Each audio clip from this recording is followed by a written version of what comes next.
So views are down, so you gotta be fucking interesting in this, right? You just fucking make shit up, alright? Oh, okay. We gotta get these views going. No one's watching this shit, right? Look at all this gear I have, and it doesn't get used. You know what I mean? No idea. It's all for nothing. All the gear, no idea. Yeah, everything's recording. Okay. Hello, everyone. Welcome back to the Pear Pod. Fucking juiciest podcast on the internet. Today, I'm joined by another Englishman. My good friend Dan. Dan is here. How you doing, Dan? Very good. How are you? I'm good. Off the back of us, another sober weekend, both of us, which is great. I know we chatted a lot about you. You've taken a rest on the alcohol lately. Yeah, I think the last night out was I was with you, Anto, and the girls. Really. Was that when you and Anto fought on the floor? Yeah, we were rolling around like kids. Oh, that was good. That was funny. That was lit, man. Yeah. I think it was Halloween. So what's that? 6 months away. Jesus. Yeah, November, December, January, February, March. Yeah, 5 months in. Yeah. Fucking these 6. Good man. How are you feeling? What are the biggest noticeable changes? Everything. Yeah. It's a massive change in my life. You can pull that closer to you if you want. Huge change in my life. From being sociable, from what you're getting up to, from how your mind works, from how productive you are. It wasn't just a stop drinking for me. It was a huge lifestyle with injury. And I've drank and partied ever since I was 16, 17, probably every weekend bar 1 month, which was a dry January in like 2019, I think. Yeah. I remember that very I vividly. was in the hospital for 3 months, couldn't get into it, yeah, exactly. So I remember that quite vividly. But apart from that, I've always enjoyed drinking, always enjoyed going out. But yeah, I just knocked it on the head for sort of injury purposes, which I'm sure we'll go into a little bit later. And did you notice, like, I guess at this age it's a little different, because when you're like 16 going through, that's how you socialise, or at least in Ireland it's alcohol is how you socialise. So I imagine at 17 if you were like, boys, I'm actually off the drink now. You won't have any friends. And they go, right, well, we're going out, so you can do whatever you want. But like for me, it would have been like social suicide to be like, actually lads, I'm off the booze. Yeah. At 17, like, apart from when you get your first car. Yes. You just drive around everywhere. Yes, I do. Safely. Yeah. Yes. Never under the influence. No. I get arrested. Like, but they have, even for me at like 17, 18, in Ireland, I'm sure it's the exact same. Where are you from originally in England? Manchester. My favourite band's from Manchester. Is it? 1975? Yeah. I thought you were going to say Oasis, then you've let me down. Actually, hold on. Yeah. Slide away. We talk about that after. Manchester's such a good hub for music, man. Holy amazing shit. Unreal. Shit football team. Terrible. Oh, God. But yeah, like when you said, for me, it would have been like detrimental to my like social circle to stop drinking. Yeah. But now at 28, for me anyway, I'm like, I can see a world now where 30 on, I'm like, I don't need to drink anymore, lads. Yeah, it's I'm 31. I feel like I kind of took the health route. I wanted to be as healthy as possibly could. I was about to take some guidance from a nutritionist and from a doctor with my back, and with everything that was going on in my life. They looked at every angle. Quite an intense overview of sort of what you're doing, and I knew that getting involved with these guys and going through that process, they were going to say stop drinking. Yeah. So I stopped drinking in the October and started with these guys in the December. And honestly, it's like, have you seen the film Limitless? Yeah. Where his eyes just go. Yeah. Everything's more colourful. Everything's just 10 times better. You see things more clearly. For me as well, dealt with emotions. Yeah, as a bloke, you kind of just bottle them all up. Dealt with emotions, drown them almost, like see a lot of people do. And even from a relationship point of view, with me and the missus, 1,000 times better. 1,000 times better. So yeah, it's like a little light bulb comes on, and you literally, I'm like nearly 6 months in now. I'm thinking, what have I been doing? And do you find number one, is there any aspects of it that you miss? Is it like, do you miss like having a drink, or was it more like this, like the social side that comes with it, that you're like, that's fun? I don't know, because I've done so much in the last few months which always revolved around drinking, but I haven't drank, and it's been 10 times better. Yeah, it's weird. Everyone who says that would be like, I don't believe you, honestly. From traveling, we went to city break to Amsterdam. We had 4 days of absolute chaos. We did so much. Went to see Chris Brown. I was like drinking Red Bull like it's going out of fashion. I was buzzing. It was great. And you're not in fucking total bits. Like, you know, when you go on a holiday and you go out the first night you get there, First and you're like, night, man, you ruin everything. Yeah. And then you go up the next day. You're not like at least when I used to go away with the lads, the stuff you do during the day is the shit you do just to kind of clear time until it's time to start drinking. Yeah. And now that becomes like the forefront of the holiday. You get to enjoy that more. That's fucking sick, man. As I said, since moving over here, our alcohol consumption went way down. Because in Dublin, probably the same as Manny, like it's kind of, we'll go grab a pint, and that pint turns into whatever, feed of pints, and then... Especially around golfers, you know... It's one of my questions. Yeah, you know, you play every time, as soon as you finish golf, especially out here, it's so sunny, it's so nice, that's all you do afterwards, you just drink. One of my favourite, golf beers is... Best. Unbelievable. So you like, I wonder if you could see when you're like could you see the appeal of like one or two when you're like watching or playing around or something like that, or are you just like, fuck it, I don't need it, I'm good now? I am the biggest all or nothing guy ever. Interesting. And I suppose that goes back to my roots of golf, because I trained hard, practiced every day, 10, 12 hours a day, just hitting golf balls, playing, and that aspect of my sort of childhood and early adolescence has gone into every aspect of my life. Like, I won't do anything half-hearted. I'd rather do it 100%, 110%, or not do it at all. It's a blessing and a curse. Like, you do it good in some things, but you got to keep it. Exactly. But if you can learn to like utilize when's that applied and when it's not applied, you're fucking laughing, man. That's where this health consultant and a doctor has really allowed me to understand where I need to try hard and where I don't, related to injury. What were some of the notes they gave you when you had your checkup around the alcohol? Were they like was there any effects they noticed, or were they just like probably the calories and shit you get from drinking, all that kind of shit you're not able to? It was more of me. I knew that alcohol was one of the worst things for you. I've dieted and trained pretty much all my life. I've my degrees in sports science with golf. So I know the effects of what you eat and what you drink happens to not just your body, to your mind, the after effects, you know.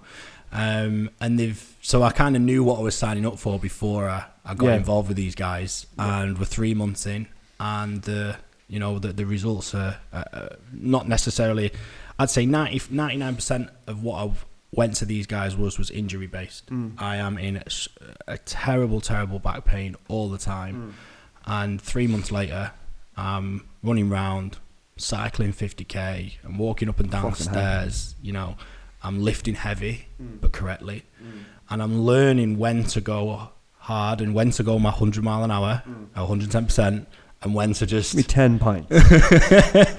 Well, even that relates to my drinking as well. If I even say to my missus and all my family members that I don't see the point in having one or two. I'll have 20 and just go and have a good night and then recover. But the recovery with my injury ended up being 3-4 days, and it wasn't just I'm hungover. It was, I can't move, I can't get out of bed. So it's I can't get up. I can't get up the stairs. So I had to reevaluate, you know, and then stop drinking, get involved with these guys, and it was good. And did I've kind of had much milder issues with my back in terms of like more so like mobility issues, like my hip mobility, stuff like that. And when I played golf, just from the light playing we do, but like if I ever played in 18, my pain in my hips and my lower back after a round of 18, purely through, I guess, the rotation of the hips and like using muscles that you rarely use otherwise.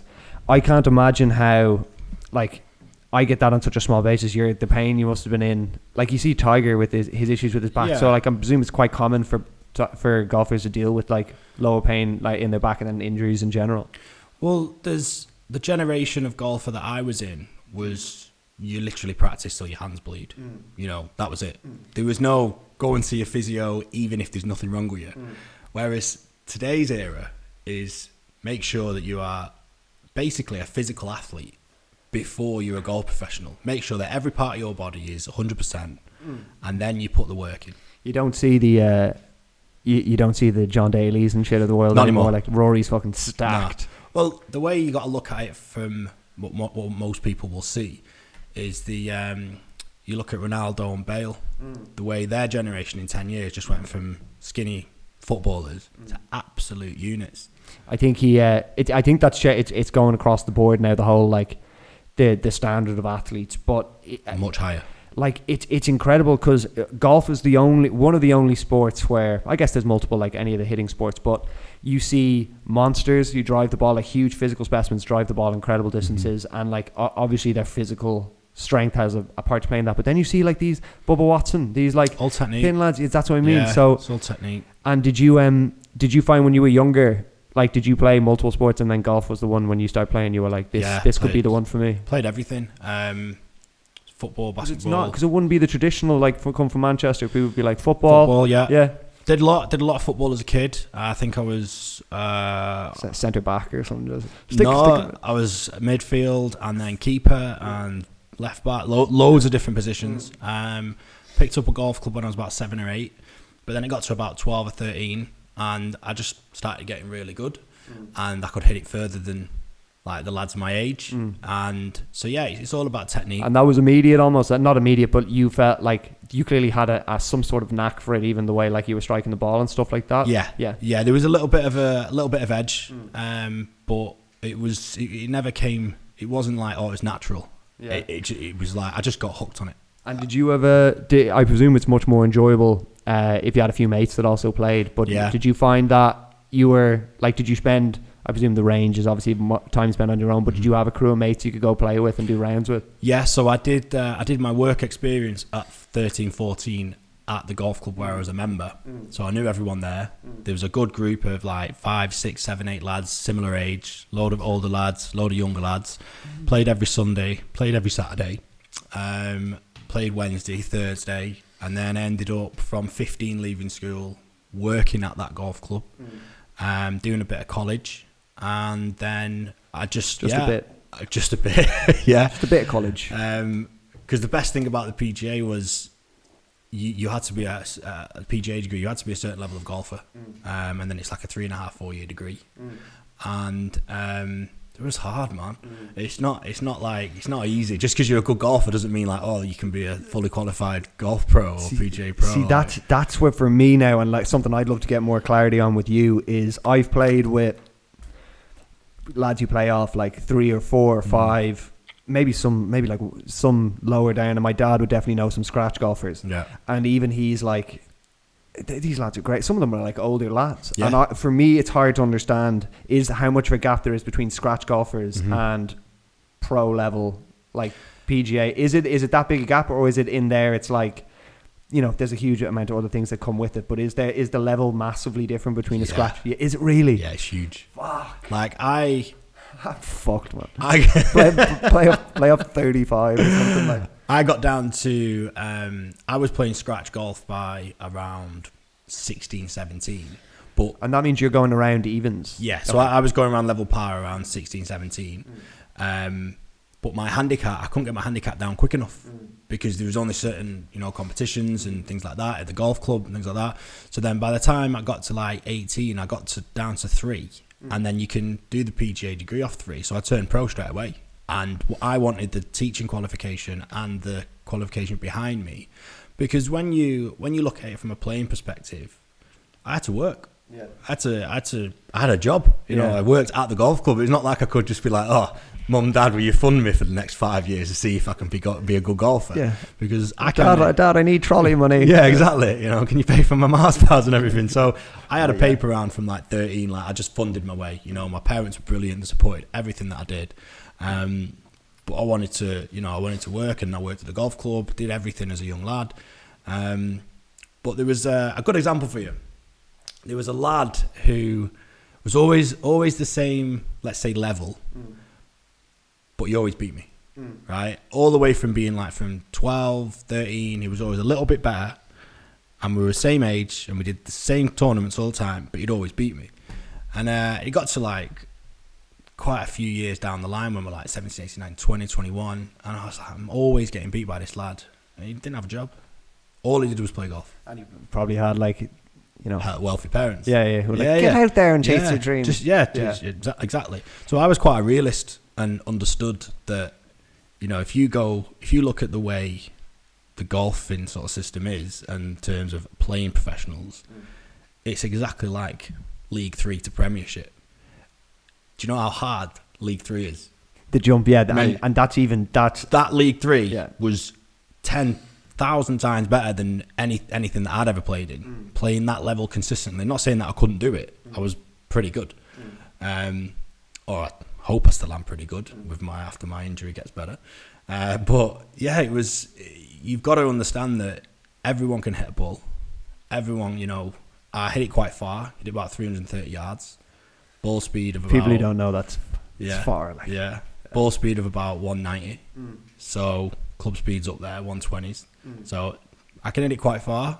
Same as like the TV guys do. Same distances. But it's what's in here. It's what's between your ears. What I watched the show Full Swing. Did you watch that on Netflix? No, I couldn't. Kills me. So, fuck. Okay, well, I have some. I'd love to get your thoughts. It gave me a clear idea of what like life as a pro really is. It was so surprising, and a number of things surprised me. But before we get to that, did you what kind of happened in that period? So you're playing, you're working your way towards. Was the goal to be a pro? You want to play pro golf, like back when you were younger? I seen the business side. Yeah. All I've ever done in my life is just trying to earn a little bit more money, and I saw the teaching side, and I got approached by a coach who... Is there good money there, probably? Very good. Yeah. Very good, yeah. Very, very good. And I seen this head pro who had his own studio, had really nice cars. He had like a football team of kids. He had a fantastic salary from the golf club. And as a young lad, you're sort of thinking, that's not a bad level, that. Obviously the job's quite seasonal, so then he took that out of the concept and got an indoor studio, and then I did really well. I ended up teaching at a driving range, and then the golf club that I was a member at as a young lad, I ended up being the youngest head pro there at 22. So I finished all my qualifications and managed to I don't know how, but no one's ever going to take this away from me. Sorry, Tom, just had a look at your qualifications. There's a few inconsistencies. You're like, what's this? You're like, no, I'm all done, mate. No, all done. Yeah, literally, I boxed it all off. I was very young when I started the PGA degree. Finished it on time. Got all your past merits distinctions all the way through. I managed to get a head pro's job at the golf club in Manchester where I was a junior. And it's quite renowned for the Manchester United Old Boys. So that's where they played. Yeah. Who have you met out of those lads? Old footballers like Tony Dunn, Sandy Busby. Really? Yeah. Fuck yeah. There's a tournament there, Matt Busby Cup. That kind of stuff. All that crowd. A little bit of tipping maybe going on. Is there a bit of that in your game? Did you like caddy at all, or were you? No, never caddied. Yeah, never ever. No, never caddied. It wasn't that elite. So that's like a country club level. Oh, sorry. So because when I went away, the lads have heard the story before. But when I went away with two of my mates, we worked on a golf course called Glen Oaks on Long Island. Yeah. And that was like, don't let the fucking members see you. Yeah. Right. If someone's teeing off, literally they'd be like, get in the bushes. Yeah. I don't want anyone, because they'd call and be like, hi there. We saw two fat white fucking guys cleaning one of the bunkers. I could fucking see them when I'm teeing off. They'd say that back, and then he'd go, I'm so sorry, I'll do it right now. And then they walked out and go, Sam, you fucking fat fuck. What are you doing? I was a tubby kid. Yeah. And I'd be there like, man, it's 35 degrees. These bunkers are like glass. It's like an oven in there, and I'm like sweating. Like, sorry guys, trying to get my work done. He goes, if I fucking hear of your fat ass in being seen again, you're out of here. And I'm like, God. So like that was the highest. That was probably the highest quality golf club I've ever been at. Yeah, that's but next level. The lads, the caddies there would come out hung off their face, but he'd be like, I have to be here because I've got 5 lads working like stocks in Manhattan, and they're going to tip me like 150 a bag on top of whatever I get. That's mega. So I always thought caddies is a good place to be, but I suppose it depends massively on where you're caddying. Depends where you're caddying, what you're doing. I was so hooked on playing and the business side. When I got the head pro's job, me and my old man, my dad, we built an indoor studio. And it was unreal. It was I had a fantastic 12 months. And unfortunately, I had a retail shop, golf studio. I was playing with all the members, doing everything it was absolutely perfect. I had my own little spot. PGA professional, Dan Hartley. Yeah, like that. Love it. Like Little that. name was on the board. Just straightening it up there when they come in. There you go. And then unfortunately, after 12, 13 months, it burnt down. What? Someone dropped, like at golf clubs, there's like a landlord. Yeah. And he was a bit on the booze one night, dropped a cigarette, everything went. All the stock, all my clubs, all my equipment, all my everything, the studio, everything went in the blink of an eye like that. Oh my God. So that was an up and down moment. Insurance or anything on that? They found a way out. It ruined the golf thing for me. It really did. Unfortunately, you didn't know that, did you? No, man. Yeah, not a lot of people do. Fuck, man. And that, unfortunately, that was my first ever pause with golf. I ended up, I had 3-4 months. Didn't have a clue what to do because it burnt down in winter, and golf in the UK in winter is non-existent. Yeah. It's a 6 month of the year job. You have an indoor teaching studio to get you through those months. And you go home. And then summers you go hell for leather. And yeah, it was bad. But everything happens for a reason. I wouldn't be, there was this. It's fucking. I'm sure at the time you were like, you had a different look at it, but I suppose everything, as you said, everything happens for a reason and things change. But like, that's fucking heartbreaking, man. It killed me. At the time I was watching it, I got a call. I woke up to 50 missed calls, and I thought someone had died. Yeah. I missed calls from my mum, dad, stepdad, and I was like, right.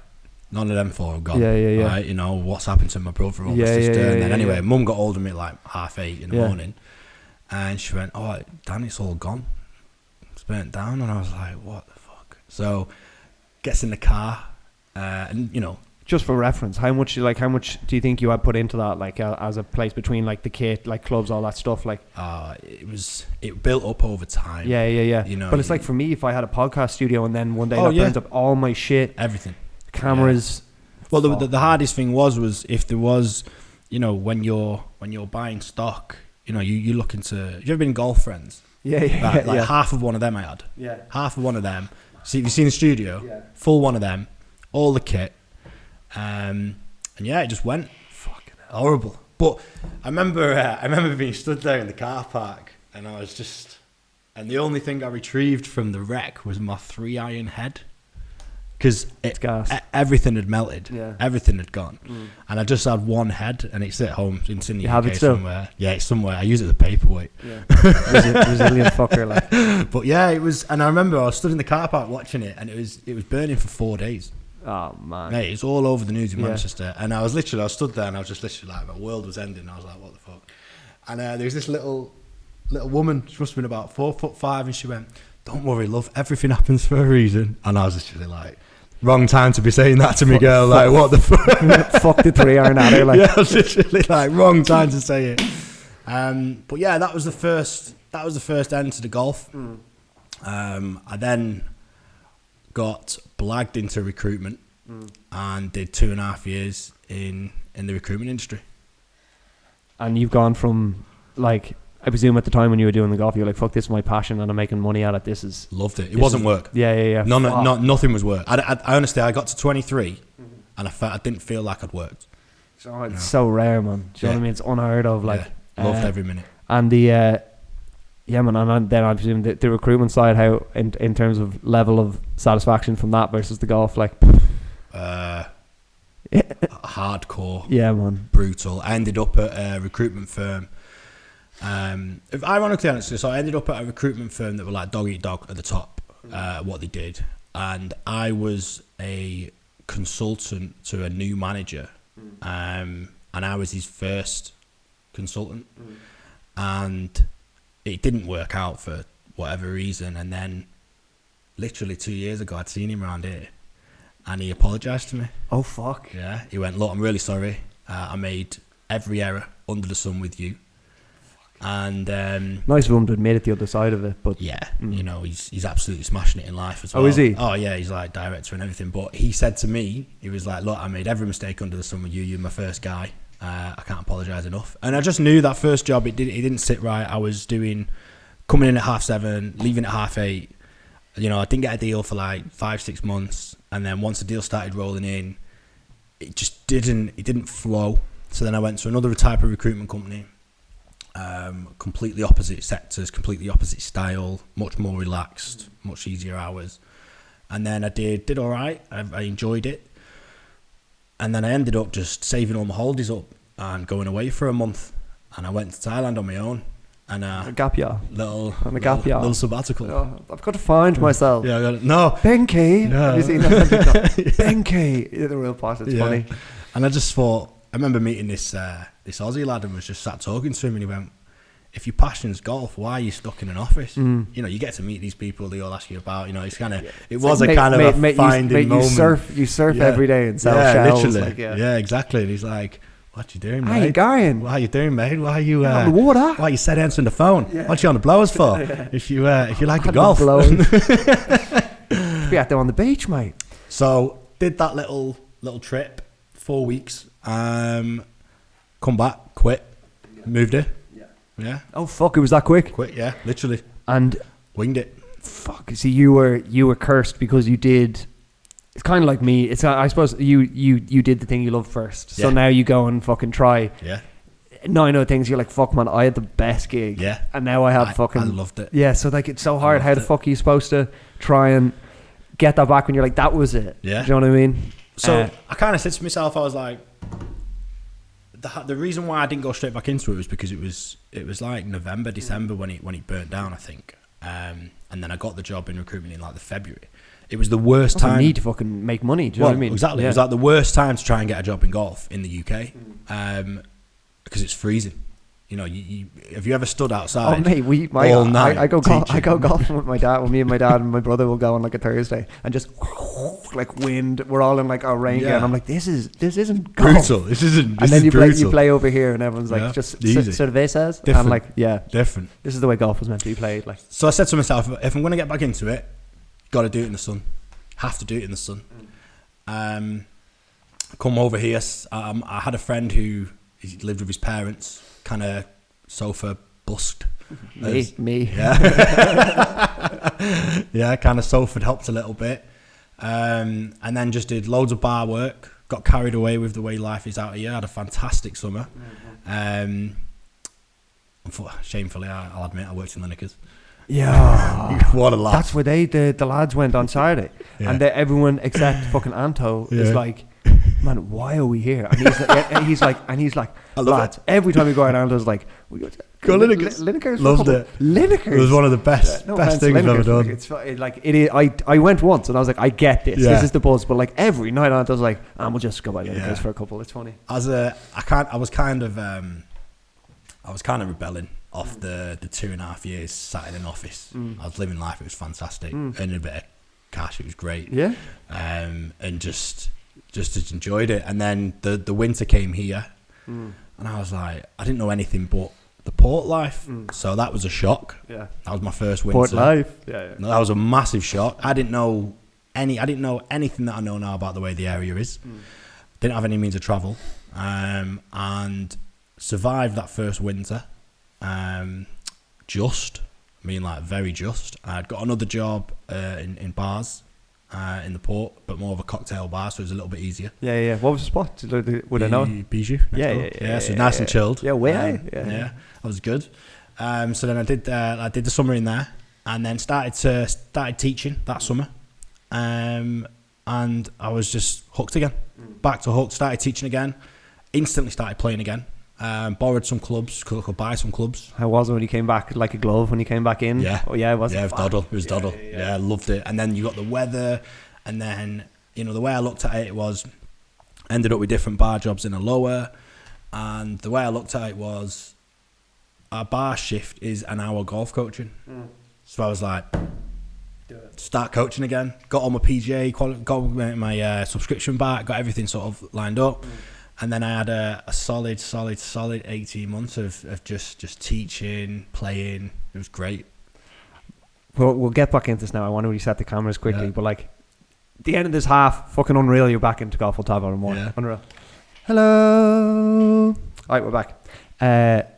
Man, so you've got back into golf. Yep. Playing again. Absolutely. And now that you're back at it, what would your let's say next like 2 or 3 year plan be on the golf scene? What would you like to do?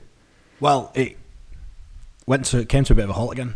Oh, Jesus. So I was burnt down. This one didn't burn down. So I was playing quite regularly, 3-4 times a week. I was teaching 30-40 people a week. Built it up massive. Did really, really good. Did a lot of free stuff to build up my clients. I know that game. It works. That's you know, it. That's why, yeah. anyone who is looking to start a service type business, give your time away for free. People will respect it. They'll appreciate it. And they will come back, because if you're willing to, if everyone thinks that all their time is valuable, you know, things like that, it's not. Yeah. You know, unless you can prove yourself. Are we recording? Yeah. Yeah. I'm just shaking. That was a bit of a nervous one. I have an issue looking. You know, if it's new, if it's a new type of business, if it's a new kind of service, if you're a PT or whatever, you know, always offer a little bit of free. Whether it's 20 minutes, half an hour, because people appreciate it a lot. And I did a lot of work for free for months, and I kept it up for a long time, and it got me a lot of clients. And they can see, like, obviously this it hinges on you being good at what you do. But if they're like, number one, geez, this guy's very good, and he's willing to show how good he is in free time, so that they can just analyze the whole thing. That's it. So much more likely to come back. That's it. You know, with the way the sort of the weather is out here, you don't really need a massive studio. You can literally be on the driving range with an iPad. You know, it's great. Is that the game now? Everyone's got iPads now. Yeah. Everyone literally, and it's just as clear as the 20 grand studio that you'd have to spend 10 years ago. And do you have a? This is interesting because I've kind of gone. I remember driving range back when there was literally just a driving range, and then the first thing that came in was you could load in all the balls, and there was an automatic tee. Yeah. And now you go in and everyone's got like some of the like the higher level ones have like can track your club speed, all that kind of stuff the whole way through. Full flight technology. So would you say that's made your job, or I guess if you want to do this more, like you can offer so much more, like, okay, your ball speed was here and you adjusted your thing a little bit here. Like, do you like that? Do you bit not gimmicky. Like that? Is it? Yeah. You know, if I can get you hitting the golf ball maybe further at the highest level, it makes a big difference. Yeah, but from a fitting point of view. For Terry 41 who wants to can't people swing. get obsessed with ball speed, club speed. My ball speed was 140. No, it's gone 141. Mate, it rolled. It turns people into Arnold Schwarzeneggers with a golf club, and you don't need to be like that. You don't need to. It turns it to a bicep sport. Bryson DeChambeau. Yeah, exactly. Just absolutely licking it. But yeah, man, I really enjoyed it. I got approached by a radio show to do a podcast series. Yeah. I've done. Well, hold on. There might be another offer coming in. I did. It's on YouTube. Just search Dan Hartley Golf, and there's 6 Seriously? episodes. Yeah. Pear Pod Golf. There's Nice, 6 episodes, and you'll see my explanation at the start, because a lot of people tend to teach the quick fix method. You know, if I can fix you now, you're going to come back. Whereas I'd break it down and say, you need to do grip, posture, ball position, rotation, arm swing, understand, build it up. And everyone who followed that got me 2-3 more clients, because that guy would always win, or that lady would always win. Yeah. You know? Because that would be it. They're like, who's this guy? training with? Who's this young lad? It's Dan up in the thing, and they go, yeah. That's it. Yeah. I want to win. Yeah. So then I was cracking on, doing a playing lesson one day. I just set up 7-iron in my hand. It was about 175 to the pin. Leant over, bang, collapsed. Just floored it. The guy I was playing with was I can't remember his name, it was Dave. He ran over, thought I'd had a heart attack, and my back just couldn't get up. I know. Do you know? Like, had you been having flare ups before that? No. Something happened. Little bit. Nothing like that. Though. Nothing like that. So then, kind of come to, got all right. Started walking up about. I was all right. And then a few days later, I was just, I can't remember what happened, but I just walked home, got in bed, and absolutely excruciating pain in my back. Collapsed out of bed, was being sick with the pain. Bless my little 5'4" missus. She had to carry me to hospital. I had to get her downstairs. Luckily, the geezer downstairs is a fireman. Yeah. So he had to carry me. Luckily, he carried me into the car, and I was in a wheelchair in hospital, and they said, you're not leaving until you can walk out here. And it was, I had, you know what an epidural is? Yeah, that's like pregnant. Yeah. When women go into labour, or whatever. Yeah, I had 2 of them, each cheek. Not these cheeks, those cheeks. Just had to, and that happened regularly for about 6 months. And what did they diagnose you with? They couldn't figure it out.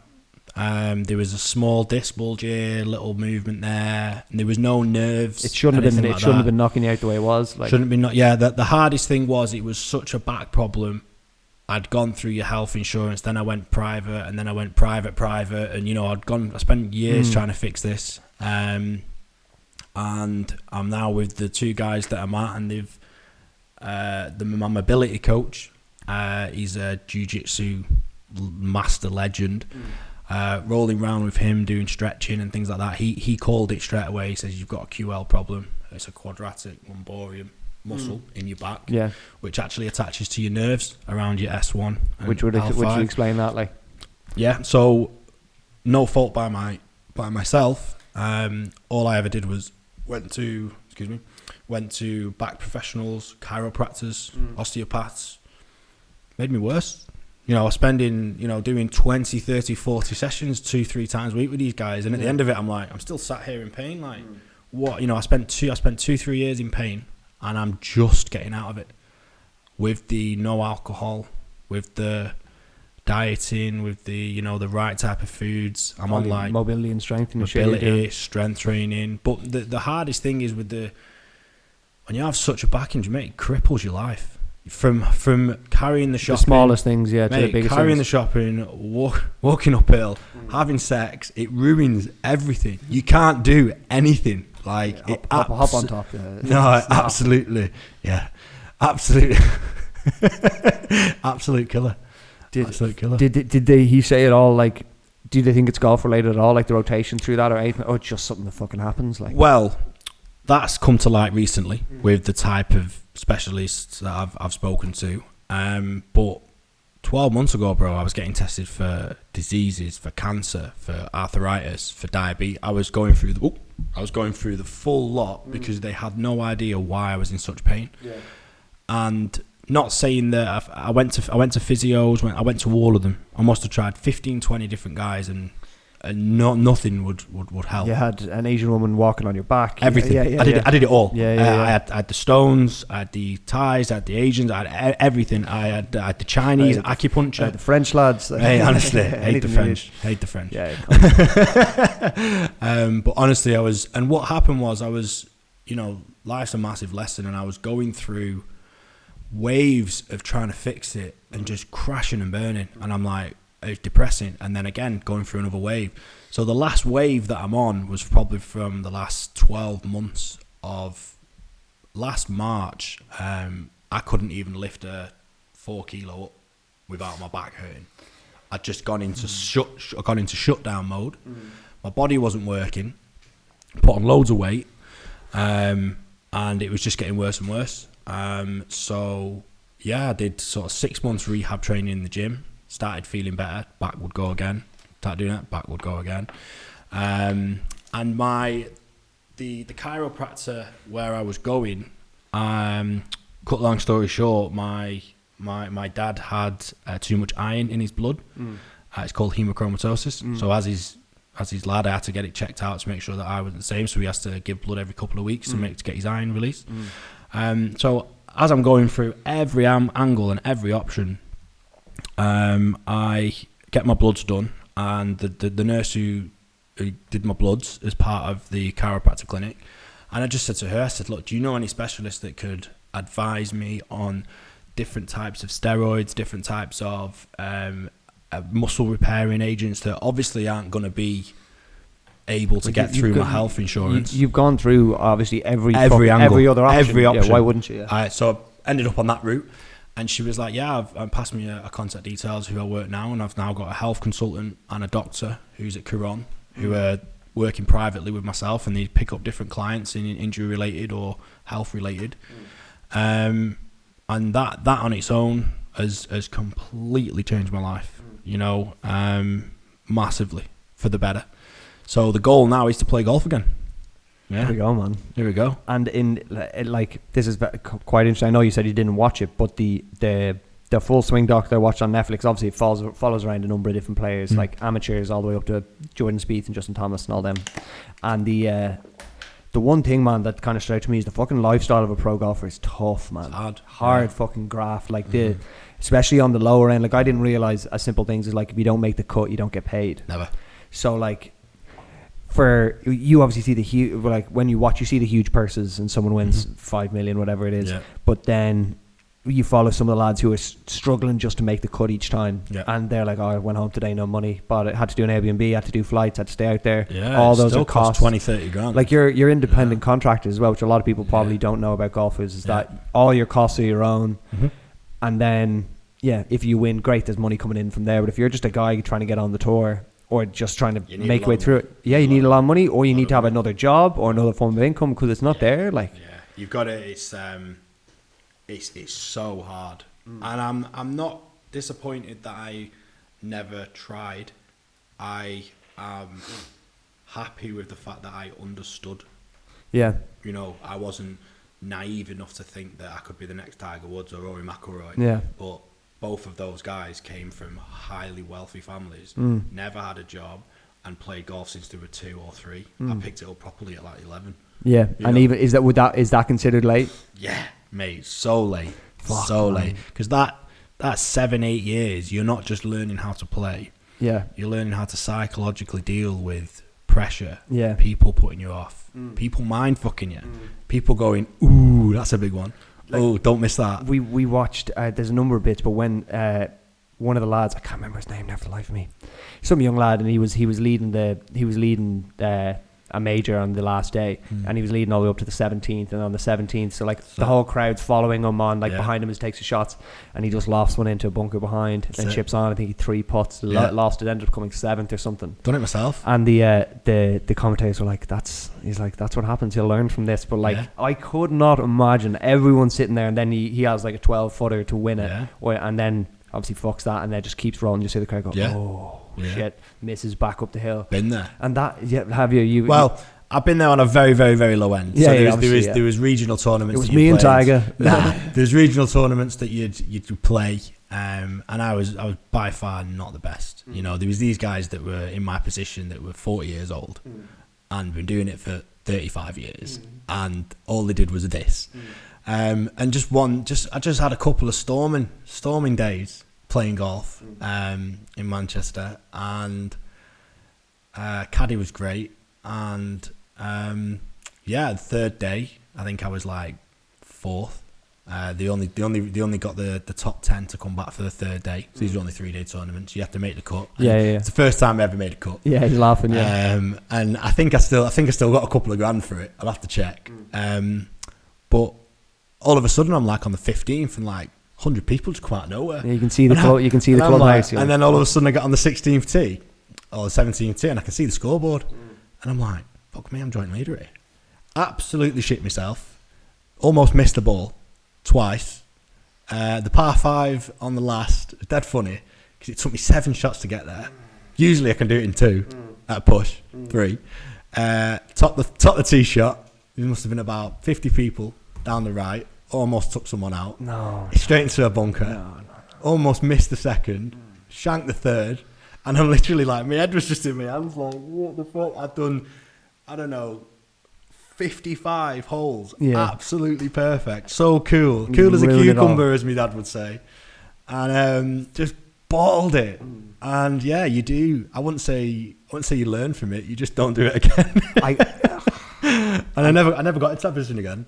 And like your man missed out on it's like an 8.5 million person. He ended up getting 3.2, and people might be like, Jesus, still got 3.2, but you were 6 shots away from 6 more million quid. Yeah, exactly. That's what it is. It's so mental. Like if I can get back to playing, I've not played now for 3 years. I think it was 2019 my back went.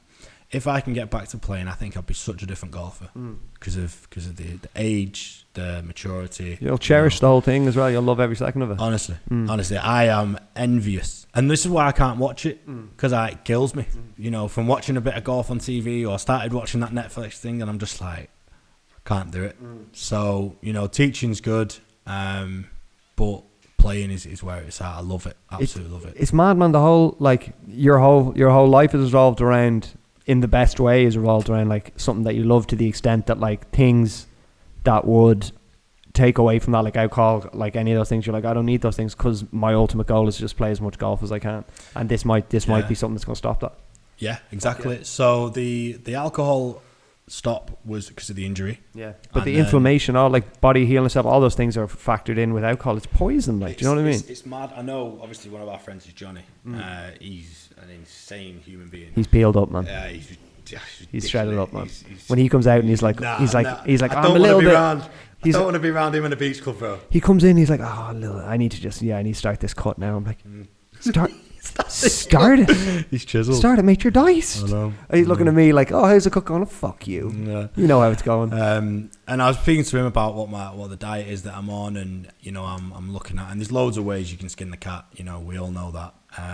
But the way they've got me doing it is a couple of meals a day, fasting, one food ingredients. One ingredient foods. Whole foods, yeah. Whole foods. Where possible, yeah. Inflammatory foods. No processed if you can avoid it. Absolutely nothing processed. And the inflammatory foods thing, again, helped me. Sleeping great. Sleep is a huge one as well. Like, big one. Huge. And another thing alcohol completely fucks is your quality of sleep. Everything. And I've just had my MRI scan results from last week as my final kind of, and everything's healthy. Nice, man. So fuck yeah. Back, nerves, everything around the spine, lower back, everything's perfect. So we've just now got to fix this muscle, this QL muscle down the left side, which unfortunately, as mentioned before, attaches itself to the nerves. So that's where the pain's coming from, why you get such severe pain. That's why I get so severe pain. But when you start actually looking at QL problems with golfers, it's just overuse. I've been doing it for 20 years, and I had a gap of 2 years and then went 100 mile an hour straight away. So I reckon that's what's caused it. Yeah, potentially. Yeah. Let me just check. Can you just check quickly? Just pull out of your seat there? Is there a red button still going on the screen down there? Record. Yeah, is it still going? A little red flash on part of the screen, on the lower one. Lower one it says REC in red. Yeah, good. And yeah, that's perfect. So one of the last things I kind of want to finish up. But first of all, that's fucking unreal. You're getting back into your golf, man. Oh, mate, honestly, like getting the all clear. Yeah. Getting the all clear from... I did it. Getting the all clear from the MRI scan results has lifted a huge weight off my shoulders. But that weight came off 4 weeks before when they actually said, we don't think there's anything wrong with your spine. And that for me it's changed me mentally. It's changed how I can move. And, started lifting heavy in the gym correctly. Proper strength and conditioning training. Mate, I've been having 42s in each hand. Yeah, I've little presses. Yeah. Nice, son. That's fucking good way. And I've been evaluating what I'm doing properly with professional advice, with, quite spenny, but is what it is. Man, like, just on the alternative, imagine you hadn't put the time into it now and you were just going around being like, well, I guess this is me. I guess my back's fucked, I am the guy. From around there, I'm the guy with a bad back, and I'm really doing everything to change that, from the dieting, from the no alcohol, from all the partying stuff, and as you seen when we last went out, you just end up rolling around with your mates. You do, and you might be 30 years old and you're still rolling around with your mates. My dad still rolls around with us, so it's all good. And like I think it's important to make this clear. Like, these aren't, particularly from both of us, like neither of us are anti-alcohol in the sense that I love it. Mate, I love drinking, mate. I miss it so much. You know what scratched the itch though? I did like 3 months with nothing, and then I was out in the UK with one of my mates, and he was like, "What do you mean you're not drinking?" It's like it's like 2 o'clock on a Saturday. The sun's out. It's like nearly summer. And he went, "Why don't you just have a zero?" He says, "You get bored of drinking Diet Coke, which is terrible for you. Diet Coke's terrible for you. And then you're left with fizzy water, and you're just like, this is terrible." And he went, "Just get a zero beer." Yeah, a little Peroni zero. Change the game if you can have something, because a lot of it is just a ritual of and something to sip on. And we've had a few nights out, us. And man, I was fucked up. Yeah, you were blooded. Yep. And when you leave, when you're in a pub for 6 hours and you're drinking zero beer or whatever, you walk out and you feel like you've cheated life. Yeah. You're like, I just got everything I wanted and I don't get any of the repercussions, man. Exactly. And because I've not had beer for so long, it didn't taste any different. Same when I was in Amsterdam with the missus. Like, we had a night out and I must have done about 10 zero beers in. Absolutely sound the next day. Just trying to get drunk. If I have enough, will it happen? 0.1%. I kind of feel it. He's had 41 beers. It's like that scene in Wolf of Wall Street where he's like, if you have enough of them, you get fucked up, don't you? No. Oh, yeah. It's no alcohol beer. What? But it's no beer? It's like, but you drink enough of them, you get fucked up? No, man. That's it, exactly. Where are the lewds? They're up my ass. Don't worry about it. Pull them out. Yeah. But yeah, man, it's different. But it's good. And like, the one thing I just want to say is, like, look, if you're fucking younger or older, whatever, and you like a drink and you can work it into your lifestyle and it doesn't... Fair play. Good play for you. Fair play. But I would urge everyone to do a period of non-drinking, whatever that is, whether it's a month or 3 months or trying a couple of weekends off or something, and just understand the difference you can feel when you're not. Yeah. Because it does, even this weekend now, being able to get up and go to the gym on a Sunday, and not more than that, wake up today on a Monday and be like, fuck, I'm fucking flying into today. Yeah. So the last thing I kind of want to chat to you about, and as you're getting back into this, a huge part of the Full Swing golf show is the live golf situation and the kind of the separation out between the PGA and live. If people don't know, the PGA Tour is it's been the league, if you will, for professional golfers for as long as golf's been around. Then live golf in the last year or two has come in as an alternative league based out in Saudi Arabia, I think, is the people who invest in it, but they play in the US, everything like that. And a number of the big players have been kind of poached out of that, and now they play there. It's mental. And it's just money. The show, just so people understand the levels. Dustin Johnson, who it was top 5 player, I think he got offered 180 million for 3 years on the live tour. And when you play on the PGA, there's no guaranteed money. It's only what you make from the purses. So. But just a huge part of it was talking about like some of the players, like Ian Poulter, who's one of my favourite players. Love him. And he was like, he obviously went to live, and he kind of argued, he was like, number one, he's like a big family man, has a full family, and he was like, the opportunity to get guaranteed money and be able to not play as many tournaments.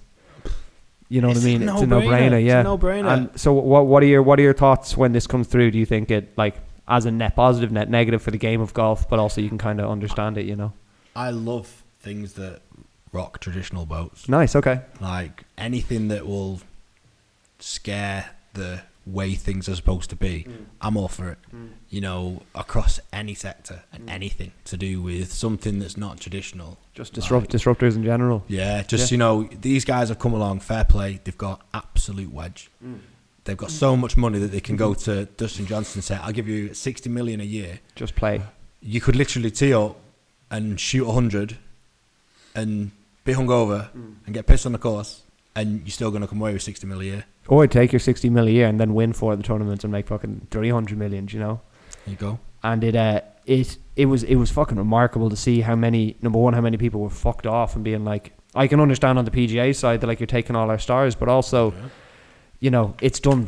I'm sure it's done wonders for the game of golf in terms of, one, the Netflix show, number two, the live golf's just pushed golf into younger. Younger. That was one of the big things in the show as well. So many people are more into golf. Do you watch any golf? Have you seen any other golf YouTube channels like the Good? Have you heard of those guys? No. It's like an American-based like group of lads who all make content around golf, but now they have their own apparel line. They're doing their own like tournaments on like professional like major courses, and it's just blowing up the sport. Like it's fucking amazing. It just I think from being 7, 8, 9 years old at being such a traditional club where these type of shoes, no one played golf. Your shirt in, no one do this. You know, I can understand why.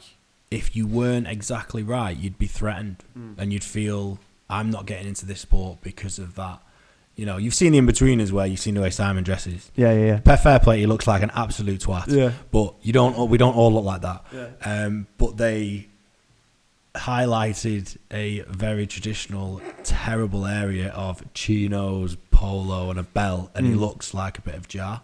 But yeah, we don't all look like that. So it has made, again, taking that traditional aspect from golf and spruced it up a little bit, but I love it. I love it. I think it's fantastic. Good. And it got I wonder now, one of the I guess the big things that Rory kind of got pushed forward, that he seems to be now the front man for the PGA, and he was having a lot of conversation with the PGA about how they can compete with Live now, and the penultimate thing they came to is that they need to guarantee that the top players play more.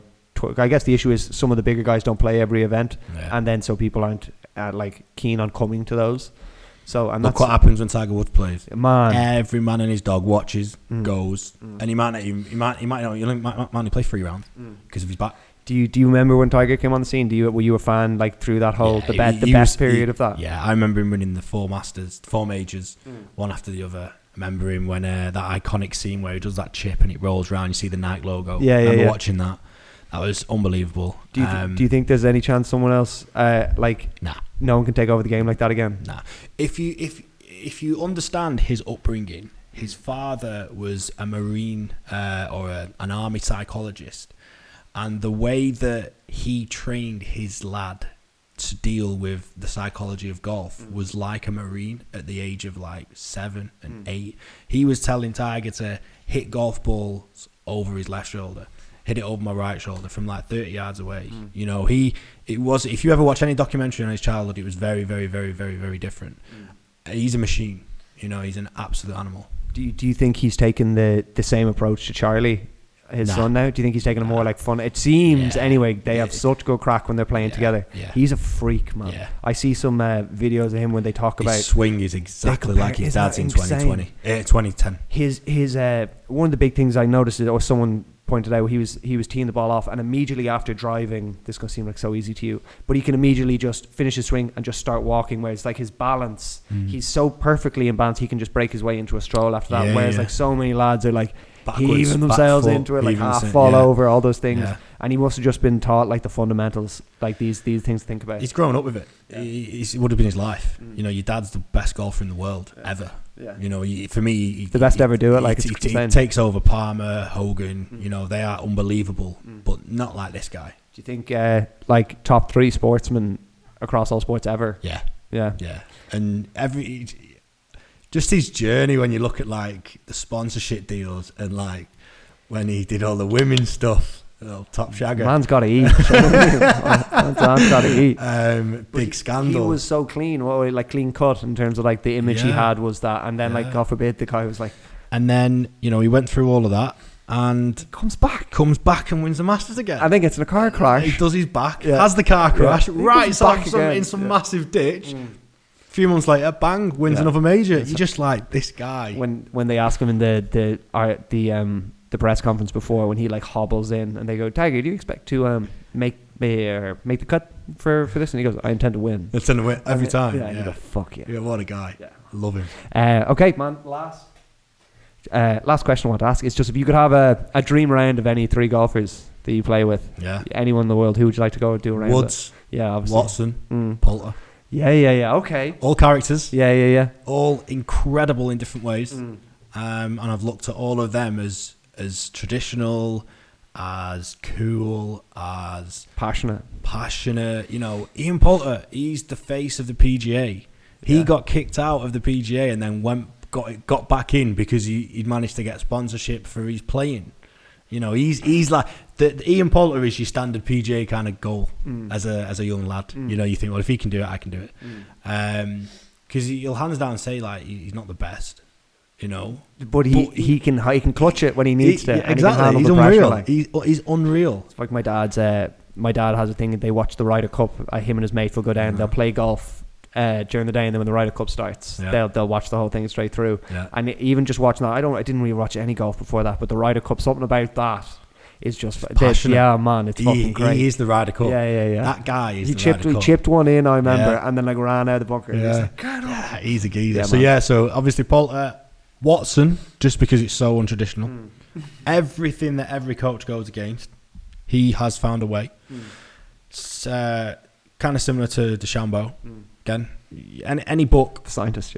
Any book you're like, well, that's wrong. So again, it kind of, as a professional and as a you do your degree and your qualification, you kind of look at it and think there's more than one way.